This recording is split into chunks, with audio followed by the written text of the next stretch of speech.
Wir sind Olaf in a Van. Ich bin Stefanie. Und ich bin Jeremy. Und dies ist unser Van namens Olaf, kurz für Our Life and Freedom. Bevor wir jedoch Olaf in a Van wurden, hatten wir ein Wohnmobil und reisten damit an Wochenenden und Ferienausflügen durch viele spannende Landschaften. Nach einer Weile merkten wir, dass uns das Wohnmobil zu groß und zu sperrig für unsere Bedürfnisse geworden war. Als uns dann unsere Freunde über Silvester in ihrem ausgebauten Van besuchten, war schnell klar, dass wir ein neues Projekt an der Backe hatten. Und so tauschten wir das Wohnmobil durch Olaf aus. Jeremys Papa hat uns dabei begleitet, uns instruiert und selber kräftig mit angepackt. Ohne ihn wäre Olaf nicht so geworden, wie er heute ist. Während des Ausbaus haben wir sehr viel geflucht, gelacht und gelernt. Ein Prozess, welcher nicht nur unser Leben auf den Kopf stellte, sondern uns schlussendlich statt nur auf Wochenendtrips auch zum Vollzeitreisen bewegte. Wir zeigen euch in dieser Videoserie How to Van Life, wie dieser Bus Schritt für Schritt zu unserem Zuhause wurde. Wir wünschen euch viel Spaß! Nachdem das Dach des Vans ordentlich gereinigt wurde, war es an der Zeit, den alten, hässlichen Ventilator loszuwerden und diesen durch eine neue Dachluke zu ersetzen. Nach einigen Stunden der Herumwürgerei ließ sich das alte Teil endlich lösen. Die neue Dachluke war bereits bestellt, somit konnten wir das korrekte Maß nehmen und das Loch entsprechend neu ausschneiden.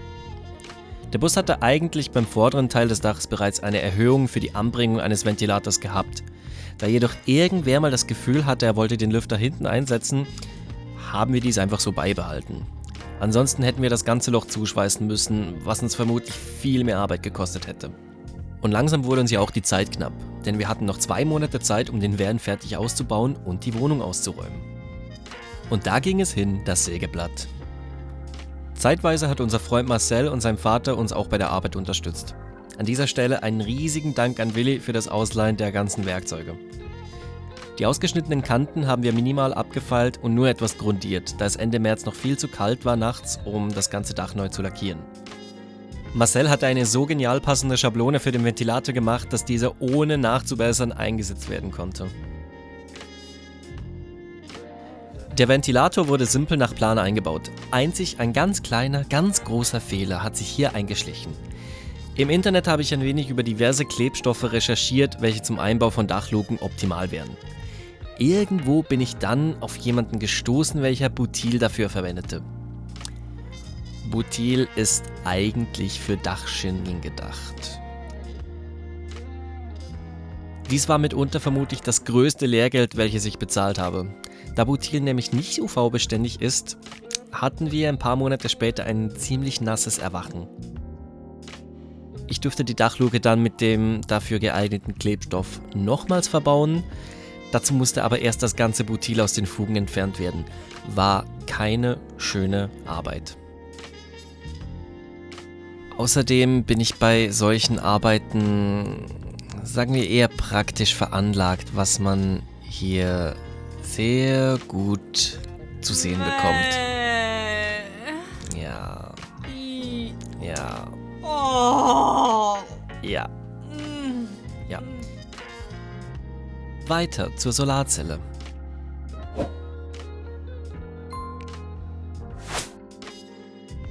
Um stromtechnisch wenigstens in den Sommermonaten einigermaßen autark stehen zu können, haben wir uns für ein Solar-Komplettset entschieden.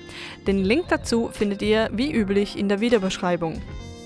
Wir dachten uns, dass wir mit einem 100 Watt Panel vermutlich zurechtkommen würden. Mittlerweile überlegen wir uns jedoch ein zusätzliches Panel zu installieren. Die Solarpaneele sind grundsätzlich zum Verkleben gedacht. Aus einem mir nicht mehr bekannten Grund haben wir uns jedoch dafür entschieden, zusätzlich Löcher in die Halterung zu bohren und die Solarzelle zu verschrauben. Und auch hier wurde wieder mit Butyl nachgedichtet. An dieser Stelle gab es jedoch keine Probleme, da die Dichtmasse keinem direkten Sonnenlicht ausgesetzt ist und sich hier kein Wasser anstauen kann.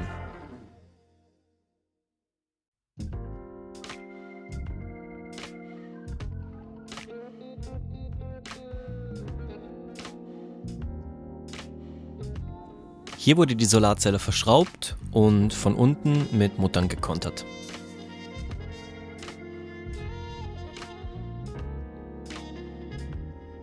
Für die Kabeldurchführung wurde ein Loch in das Dach gebohrt.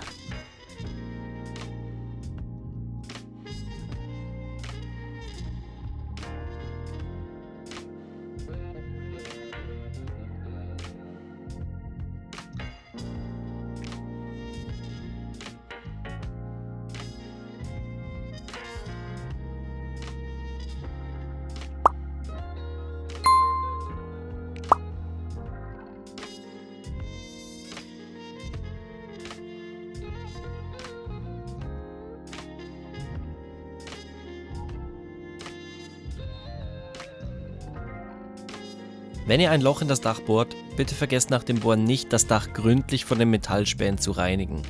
Diese fangen nämlich innerhalb kurzer Zeit an zu rosten und das gibt dann richtig eklige Flecken.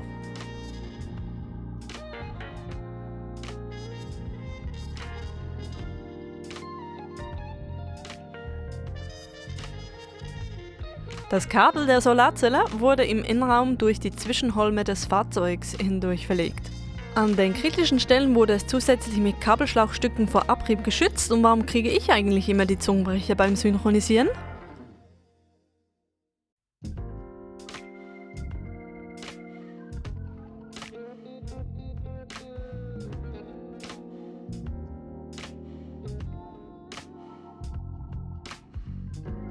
Diesen Fortschritt musste ich unbedingt Stefanie zeigen.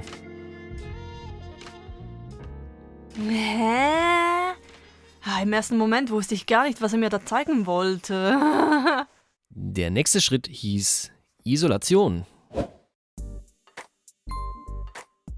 Wir hatten während des Ausbaus zwar keine Werkstatt, dafür aber ein Kombi. Nicht die allerbeste Variante, wenn man damit gleichzeitig noch an einem Flohmarkt teilnimmt und ihn zum Arbeiten benötigt. Die Wände des Vans wurden, insofern diese nicht aus Fenstern bestanden, zweilagig mit Mineralwolle ausgekleidet. Insgesamt verbrauchten wir für den gesamten Ausbau nicht ganz 2 solcher Packungen. Für die Wände, die Decke und die Türen. Den Fahrerraum haben wir nicht isoliert. Beim Arbeiten mit Mineralwolle ist das Tragen von Handschuhen zu empfehlen, da dieses Material sehr oft Hautreizungen verursacht. Ebenfalls sollte beim Arbeiten immer gut gelüftet werden.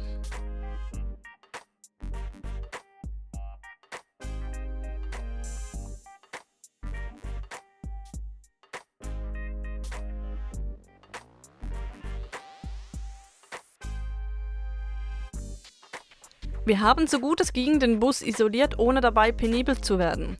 Denn mit so vielen Fenstern macht es ja keinen Sinn. Daher haben wir auch auf das Ausfüllen der Zwischenholme mit Bauschaum verzichtet. Im Nachhinein können so auch keine zusätzlichen Leitungen oder Ähnliches nachgerüstet werden.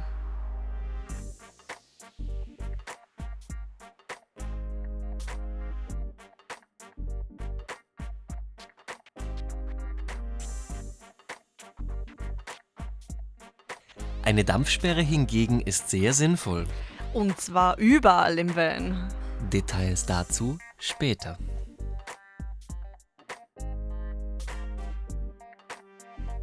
Die Dampfsperre haben wir mit Aluminiumklebeband fixiert.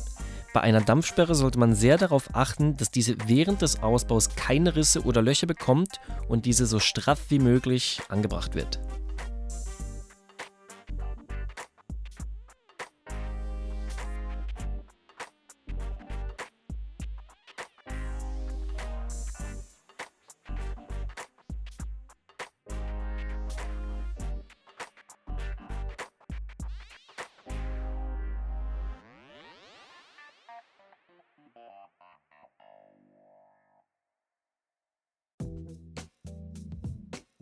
Weiter ging es mit der Fixierung der Deckenleisten an den Karosserieholmen.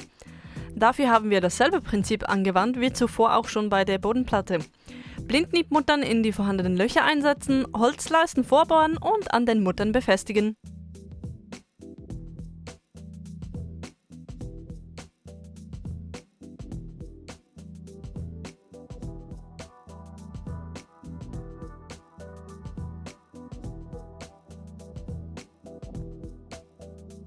Hier noch ein kleiner Tipp. Um die genaue Stelle zu finden, an welcher man die Löcher bohren muss, ohne alles auszumessen. Einfach die Muttern mit schwarzem Edding bemalen und die Holzleiste dann ranpressen und fertig.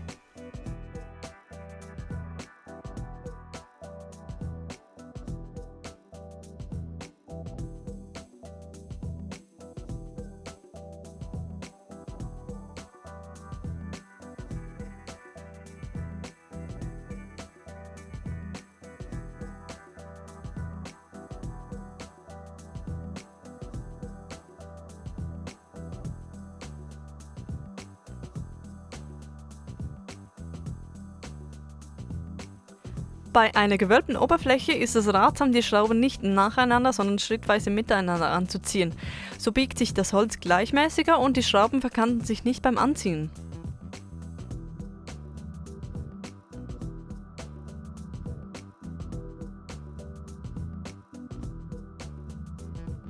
Eines späten Abends hat uns dann die Motivation gepackt und wir haben angefangen, die Seitenvertäfelung zurechtzuschneiden.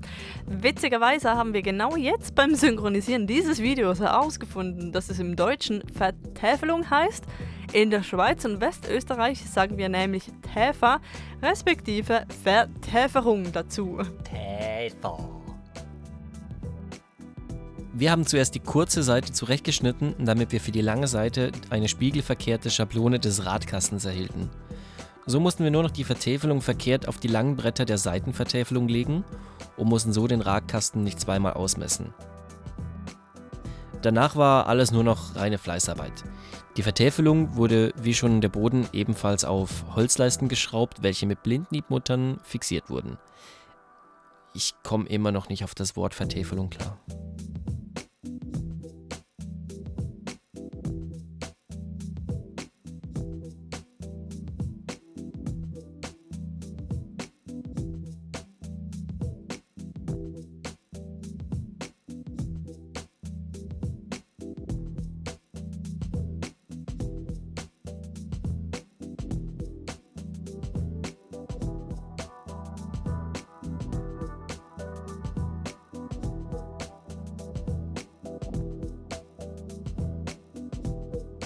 Am nächsten Tag ging es dann oberhalb des Fensters weiter. Vor allem in den Ecken ist viel Anpassungsarbeit und Nerven gefragt.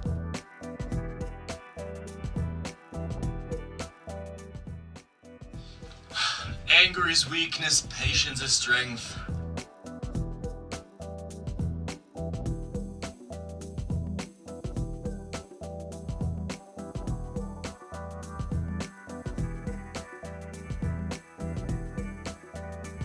Auch unter dieser Vertäfelung wurde wieder mit Mineralwolle isoliert.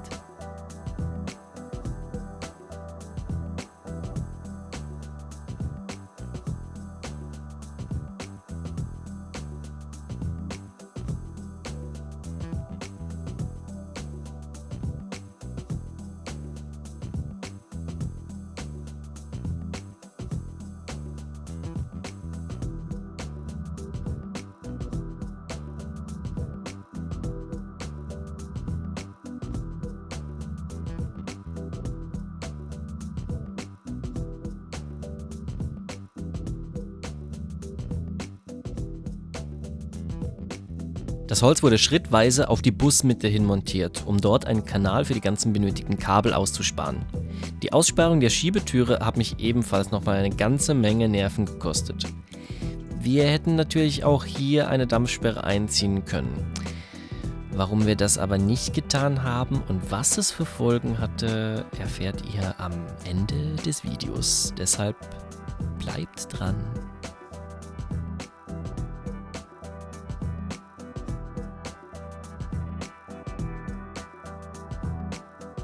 Bevor wir jedoch den Abschluss der Vertäfelung machen konnten, musste noch die Unterseite des Ventilators vorbereitet werden. Diese wurde auf einen kleinen Holzrahmen geschraubt.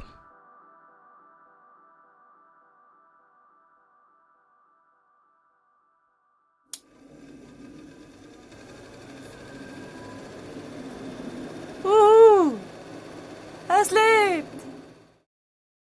Und hier sehen wir das Schlüsselelement, eine Abdeckung mit verbauten LED-Lampen für den Kabelkanal.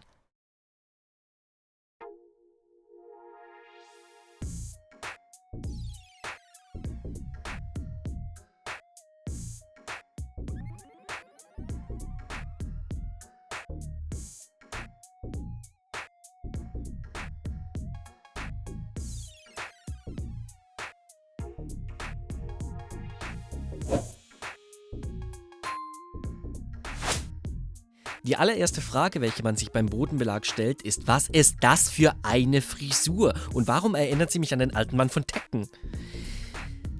Die Wahrheit war, ich hatte meine Haare frisch gebleicht und voll mit Kokosöl zur Regenerierung. Fertig. Wir haben uns für einen PVC-Belag in grauer Parkettoptik entschieden. Einerseits ist dieser nicht der teuerste, aber zugleich auch nicht der dünnste Belag. Außerdem ist er abriebsresistent, was wir nach beinahe einem Jahr im Van bestätigen können. Außerdem hat das Grau den Vorteil, dass man nicht gleich jeden Dreck sofort sieht. Beim PVC gibt es zwei verschiedene Verlegearten. Eine lose Verlegung ohne Klebstoff kam für uns aber nicht in Frage, da der PVC so schnell Falten und Blasen werfen kann, die man nie wieder rauskriegt. Deshalb haben wir uns dafür entschieden, diesen zu verkleben. Das A und O einer PVC-Verlegung ist eine genaue Vorbereitung und eine saubere Auslage des Materials vor dem Kleben. Und wieder mussten wir um den Wärmetauscher und die Standheizung herumwerkeln. Da diese etwas mühsam platziert waren, haben wir von dieser Seite her angefangen, den PVC Stück für Stück abzurollen und zu verkleben. Achtet beim Verkleben auch darauf, dass ihr einen sauberen Untergrund habt und einen für PVC geeigneten Klebstoff verwendet. Um danach die Blasen aus dem Belag zu drücken, verwendet einen solchen Spachtel mit demselben Material wie das PVC selbst, um diesen nicht zu verkratzen. Für den Klebstoff nimmt man am besten einen gezahnten statt eines grobzinkigen Spachtels. Dadurch hatten wir ein wenig zu viel Klebstoff auf dem Boden verteilt und es bildeten sich Klebstoffblasen, welche von Hand wieder ausgeglichen werden mussten. Hier gilt eine klare Rollenverteilung. Wer klebt, der klebt und steht nicht auf dem PVC. Ich war nämlich danach voller Klebstoff.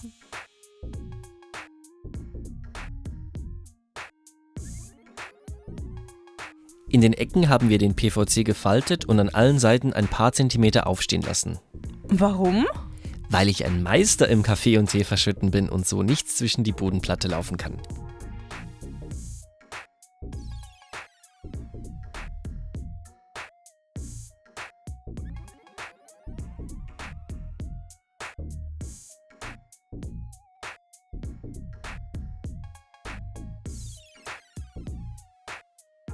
An den Hintertüren und der Schiebetür war immer noch die Mineralwolle zu sehen.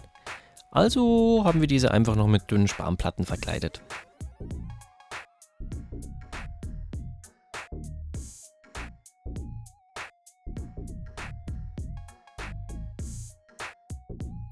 Auch bei diesen Abdeckungen haben wir auf eine Dampfsperre verzichtet. Warum? Das war einerseits aus Faulheit und zweitens, weil ich nicht wirklich geglaubt habe, dass die Dampfsperre irgendeinen gravierenden Unterschied macht. Mussten wir dann aber irgendwann später feststellen, doch, macht es. Als wir nämlich schon im Van gewohnt haben, das war ungefähr November, kurz bevor wir aus der Schweiz losgefahren sind, kamen wir so in eine Zeit rein, wo es dann auch nachts unter 0 Grad wurde. Was passiert? Man lebt im Van, man redet, man atmet. Man kocht. Man kocht. Das alles erzeugt gewissen Wasserdampf, welcher dann hier oben sich eigentlich so durch das Holz durchbewegt und dann an der Dampfsperre hängen bleiben würde, hätte man denn eine installiert. Die Feuchtigkeit ging also durch das Holz durch die Mineralwolle durch und blieb dann am Blech oben hängen. Die Feuchtigkeit hat dann am Blech kondensiert, weil es innen drin natürlich warm war, weil wir auch geheizt haben mit der Standheizung und draußen war es -2, -3 Grad. Das Wasser ist gefroren am Blech. Am nächsten Morgen wurde es dann wieder wärmer. Was passiert? Das Eis hier oben schmilzt, läuft je nachdem, wie der Bus steht, hier rüber oder runter, wohin auch immer. Und bei uns war es dann schließlich so weit, dass das Wasser hier runtergelaufen ist. Das ist dann so tröpfchenweise runtergelaufen. Erst nur da, dann an der ganzen Seite entlang, dann auch auf der anderen Seite. Da haben wir dann ziemlich schnell gemerkt, dass wir gehen müssen. Erstens das und zweitens, dass halt eine Dampfsperre wirklich, ich denke doch schon sinnvoll gewesen wäre, wenn wir die eingebaut hätten. Wir sind dann eben auch auf die Idee gekommen, hey, wenn es doch jetzt auf der Seite runtertropft, wie sieht es dann hier in diesem Schacht hier, dem Lampenschacht aus? Wir haben dann den Lampenschacht hier vorne ein wenig runtergeschraubt, um zu gucken, wie es hier drunter respektive an der Außenhaut auf der Innenseite der Außenhaut aussieht am Blech und dort sind natürlich die Tropfen dann reihenweise gestanden und haben nur darauf gewartet, herunter zu tropfen. Wir haben es dann von Hand rausgetrocknet und ja, wir sind dann auch kurz später dann aus der Schweiz rausgefahren in wärmere Gefilde. Man muss dazu sagen, Stefanie hat von Anfang an gesagt, mach doch eine Dampfsperre rein. Ich habe von Anfang an gesagt, nee, schon an den Seitenwänden die zu montieren, das war so eine doofe Arbeit, bringt doch alles nichts. Wir hatten ein wenig Zeitdruck. Genau, weil wir dann ziemlich zügig mal einziehen mussten. Jetzt sind wir einfach gezwungen, uns in wärmen Gefilden zu bewegen. So nie wieder Minustemperaturen, nie wieder Schnee. Und wenn ihr kocht, ich meine, logisch, es ist sehr empfehlenswert, eine Dachluke respektive einen Abzug einzubauen. Und wenn ihr den schon angestellt habt, dann öffnet doch noch die Türe unbedingt, soweit ihr könnt. Wenn es natürlich kalt ist, ist es nicht so gut möglich, dann öffnet im Fenster, heizt, damit wenigstens die Luft nach draußen gedrückt wird, also die feuchte Luft. Und ja, was kann man sonst noch empfehlen? Dampfsperre. Pizza bestellen. Ja.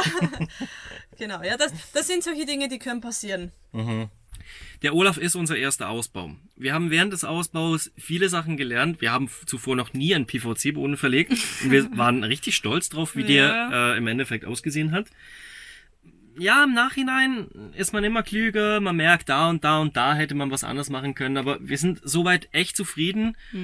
Und wir sind ja noch nicht fertig mit dem Ausbau, also videotechnisch noch nicht. Und deshalb, wenn ihr weiter dabei sein wollt, wie wir den Olaf ausgebaut haben, dann haut mal unten auf den Subscribe-Button drauf, folgt uns, teilt das Video mit euren Freunden, wenn ihr Leute kennt, die gerade selber einen Bus ausbauen oder einen Bus ausbauen wollen, schickt denen die Videos, verbreitet die Videos einfach ein bisschen im Netz. Und ja, weiter geht's dann also in den nächsten Videos geht's dann weiter mit dem Bett, mit dem Ausziehtisch, dann ist die Küche noch geplant. Ihr werdet sehen. Bleibt dabei und verfolgt uns weiter. Wir wünschen noch einen schönen Tag und bleibt gesund. Tschüssi!